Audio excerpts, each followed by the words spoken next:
നമസ്കാരം. കൊല്ലം കടയ്ക്കൽ ക്ഷേത്രത്തിൽ സഖാക്കൾ നടത്തിയ വിപ്ലവം ശീവേലിക്കല്ലിൽ തലയടിച്ച് ചത്തു.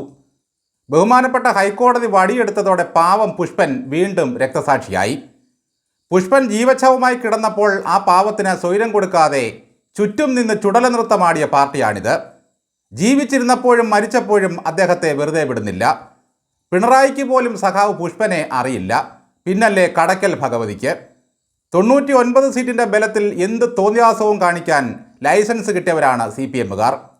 അമ്പലം പാർട്ടി പരിപാടി നടത്താനുള്ള വേദിയല്ലെന്നും നാട്ടുകാരുടെ കാശെടുത്ത് ചമ്മാളിക്കാൻ ചെങ്കൊടിയേന്തിയ അമ്പല കമ്മിറ്റിക്ക് എന്ത് അവകാശമെന്നുമാണ് കോടതി ചോദിച്ചത്.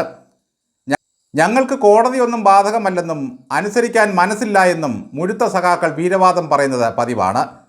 ഭക്തന്റെ കാശ് തിന്നുകൊഴുത്ത് ദേവസ്വം ഭരിക്കാൻ ഇറങ്ങിയ സഖാക്കൾ കരുതിയത് ക്ഷേത്രങ്ങൾ പാർട്ടി വളർത്താനുള്ള ഇടങ്ങളാണെന്നാണ്.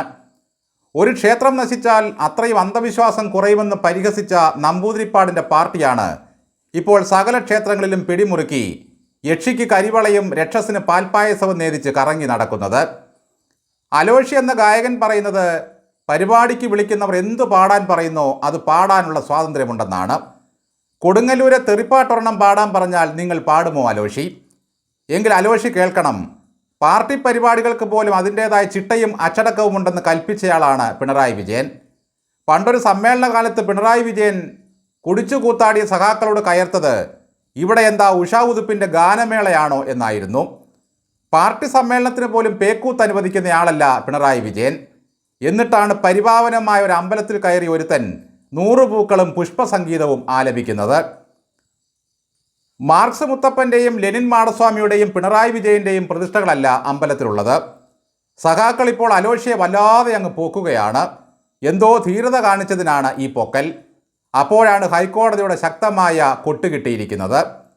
അമ്പലങ്ങളിൽ പാട്ടമാക്കി കളിച്ചില്ലേ, നിങ്ങളെന്നെ കമ്മ്യൂണിസ്റ്റാക്കി കളിച്ചില്ലേ, സാംബശിവൻ കഥ പറഞ്ഞില്ലേ, പിന്നെന്താ എന്നൊക്കെയാണ് സൈബർ കമ്മികളുടെ ചോദ്യം. എന്ന് കരുതി ഗാനമേള നടക്കുന്ന വേദിയിൽ പാർട്ടിക്കൊടിയും DYFIയുടെ മഹത്വങ്ങളും പ്രദർശിപ്പിക്കാറുണ്ടോ? CPMൻ്റെ രക്തസാക്ഷിയുടെ മഹത്വങ്ങൾ എന്നെങ്കിലും പാടാറുണ്ടോ? AKG സെൻറ്ററിൻ്റെ പാലുകാച്ചിന് അലോഷിയെ കൊണ്ട് നേരം വെളുക്കുന്നത് വരെ അങ്ങ് പാടിപ്പിക്കണം. പുഷ്പനെ അറിയാമോ എന്നും ലാൽ സലാം എന്നും 100 പൂക്കളല്ല 1000 പൂക്കൾ വിരിയിച്ചു. രാത്രി 10 മണി കഴിഞ്ഞ് ഗാനമേളയ്ക്ക് പാട്ടുപാടിയ ഗായിക ജോൾസ്നയ്ക്കെതിരെ പോലീസ് കേസെടുത്തതുപോലെ വിപ്ലവ ഗാനമേളക്കാരനായ അലോഷിക്കെതിരെയും കേസെടുക്കേണ്ടതാണ്. കാരണം അത്രമാത്രം ഇതൊരു വൈകാരികമായ പ്രശ്നമായി മാറി.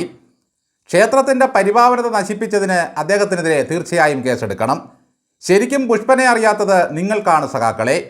സ്വാശ്രയ വിരുദ്ധ നയമെടുത്ത് കൗബീനം ചുറ്റിയ പാർട്ടി ചോദിക്കുകയാണ് പുഷ്പനെ അറിയാമോ എന്ന്. ആരോടാ? നാട്ടുകാരോട്.